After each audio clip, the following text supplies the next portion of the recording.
Hello दोस्तों, welcome to let education YouTube channel में आपका स्वागत है। आज का मेरा टॉपिक है झारखंड बोर्ड जो 8 क्लास का एग्ज़ाम हुआ था 10 मई को सामाजिक विज्ञान का। उसका मैं उत्तर या आंसर की लेकर आया हूँ। तो प्रथम प्रश्न है, भारत के प्रथम गवर्नर जनरल कौन थे?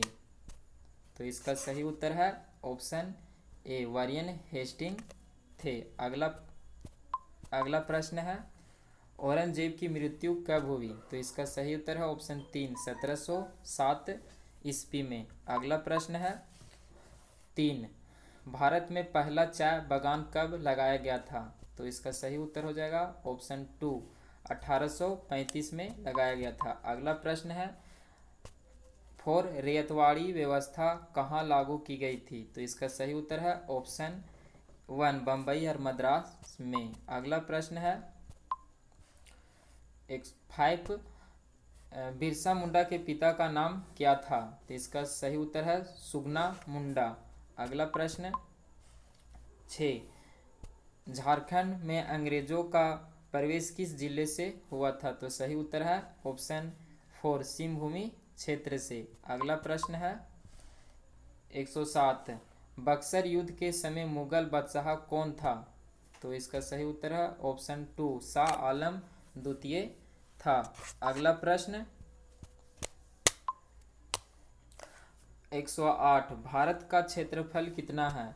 तो इसका सही उत्तर है ऑप्शन 2, 32,87,000। अगला प्रश्न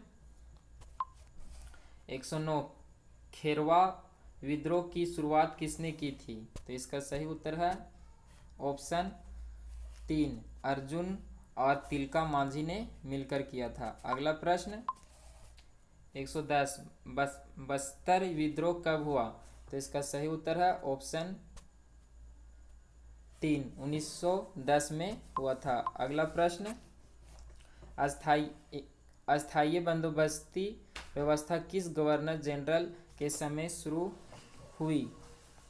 तो इसका सही उत्तर है ऑप्शन 3,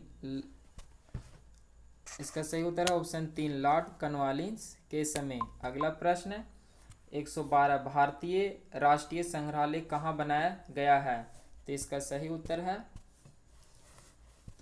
उत्तर है ऑप्शन 1, नई दिल्ली। अगला प्रश्न 113, अंग्रेजों ने पहली भारतीय कोठी कहाँ स्थापित की? तो इसका सही उत्तर है ऑप्शन 2, सूरत में स्थापित की थी। अगला प्रश्न 114, रेगुलेटरी एक्ट के तहत कलकत्ता में सर्वोच्च न्यायालय की स्थापना कब हुई? तो इसका सही उत्तर है ऑप्शन 4, 1774 में। अगला प्रश्न 115, बंगाल में नील विद्रोह कब हुआ? तो इसका सही उत्तर है ऑप्शन 1, 1859 से 60 के बीच में हुआ था। अगला प्रश्न 116, कौन सी जनजाति खुद को जंगल की संतान मानते थे? तो इसका सही उत्तर है ऑप्शन 2, बेंगा जनजाति। अगला प्रश्न, वास्को डिगामा भारत के किस बंदरगाह पर पहुंचा था? तो इसका सही उत्तर है ऑप्शन ए, कालीकट बंदरगाह जो केरला राज्य में है। अगला प्रश्न है 118, निम्नलिखित में से कौन सा मानव निर्मित साधन है? तो इसका सही उत्तर है ऑप्शन 2, कैंसर उपचार की औषधि। अगला प्रश्न है 119, जो साधन सभी जगह पाए जाते हैं उसे कहा जाता है सर्वव्यापी साधन।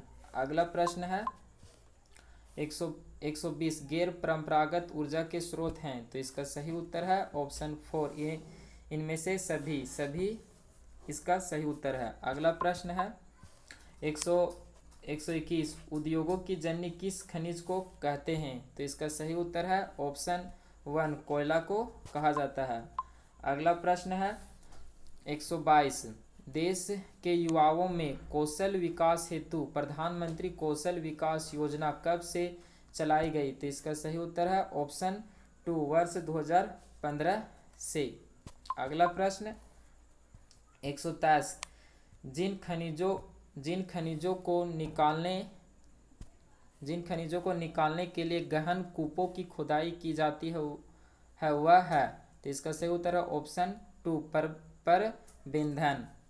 अगला प्रश्न है 124, पश्चिमी एशिया का खनिज तेल किस प्रकार का साधन है? तो इसका सही उत्तर हो जाएगा ऑप्शन 2, सुगम में, क्योंकि पश्चिमी एशिया के देशों में तेल सुगमता से या जल्दी में वहाँ पर ज़्यादा पाया जाता है पश्चिमी देशों में तेल। अगला प्रश्न 125, निम्नलिखित में कौन सा मानव निर्मित साधन है? तो इसका सही उत्तर हो जाएगा ऑप्शन 1, मशीन मानव निर्मित साधन होता है। अगला प्रश्न 126, निम्नलिखित में कौन सा सभ्य साधन है, सब संसाधन है? तो इसका सही उत्तर हो जाएगा ऑप्शन 1, केरला में मोनोजाइट। अगला प्रश्न है 127, भारत का विश्व मार्ग किसे कहा जाता है? तो इसका सही उत्तर है ऑप्शन 3, सरदार वल्लभ भाई पटेल को कहा जाता है। अगला प्रश्न 128, विश्व का सबसे बड़ा एवं लिखित संविधान किस देश का है? तो इसका सही उत्तर ऑप्शन 2, भारत का है। अगला प्रश्न 129, शिक्षा का अधिकार कानून कब लागू हुआ?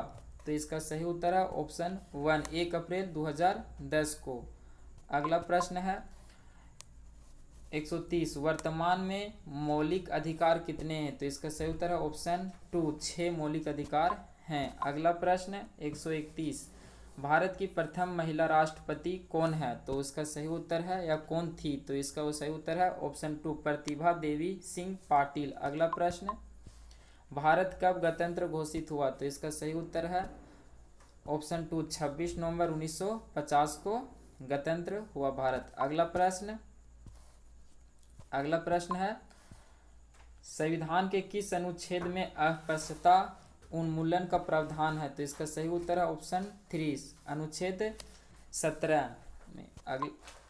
अगला प्रश्न है 134, भारत में 2 बार लगातार राष्ट्रपति कौन निर्वाचित हुए? तो इसका सही उत्तर ऑप्शन 1, डॉक्टर राजेंद्र प्रसाद। अगला प्रश्न, भारत में वोट देने की न्यूनतम उम्र है? तो इसका सही उत्तर है ऑप्शन 1, 18 वर्ष। अगला प्रश्न 36, भारत के प्रथम गृह मंत्री कौन थे? तो इसका सही उत्तर है ऑप्शन 2, सरदार वल्लभ भाई पटेल। अगला प्रश्न 137, भारत में वन्य जीव अभयारण्य की संख्या कितनी है? तो इसका सही उत्तर है ऑप्शन 4, 372। अगला प्रश्न 138, वन्य अधिकार अधिनियम कब पारित हुआ? तो इसका सही उत्तर हो जाएगा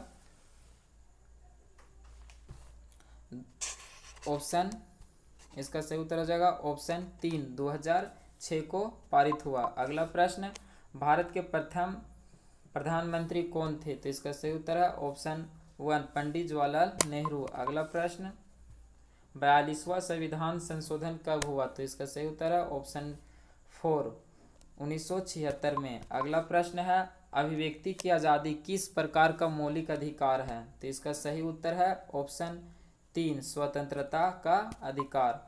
अगला प्रश्न, इनमें से अजैव साधन है? तो इसका सही उत्तर है ऑप्शन 1, मृदा अजैव साधन है। अगला प्रश्न है, वे साधन जिनकी मात्रा ज्ञात होती है। 133 प्रश्न है। 143 प्रश्न, वे साधन जिनकी मात्रा ज्ञात होती है उसे कहते हैं वास्तविक साधन।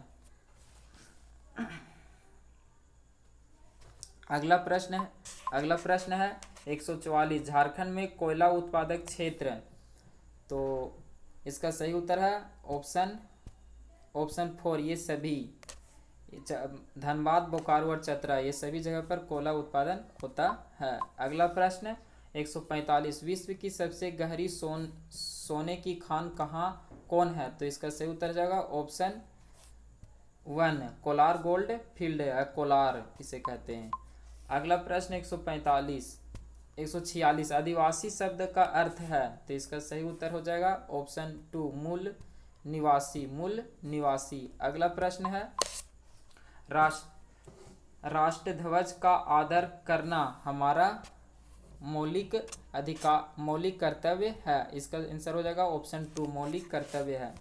अगला प्रश्न है 148, राष्ट्रीय मानवाधिकार आयोग का गठन कब किया गया? तो इसका सही उत्तर हो जाएगा ऑप्शन 3, 1993 में इसका गठन किया गया। अगला प्रश्न है 139, सेकेंड लास्ट प्रश्न, संविधान के किस भाग में मौलिक अधिकारों का वर्णन है? तो इसका सही उत्तर है ऑप्शन 2, भाग 3 में वर्णित है मौलिक अधिकार। अगला प्रश्न है, लास्ट प्रश्न आज का, लौह पुरुष किनकी उपाधि है? तो इसका सही उत्तर हो जाएगा ऑप्शन 2, सरदार वल्लभ भाई पटेल का उपाधि है लौह पुरुष। तो यहाँ पर प्रश्न समाप्त होता है। फिर हम अगले एपिसोड में मिलते हैं।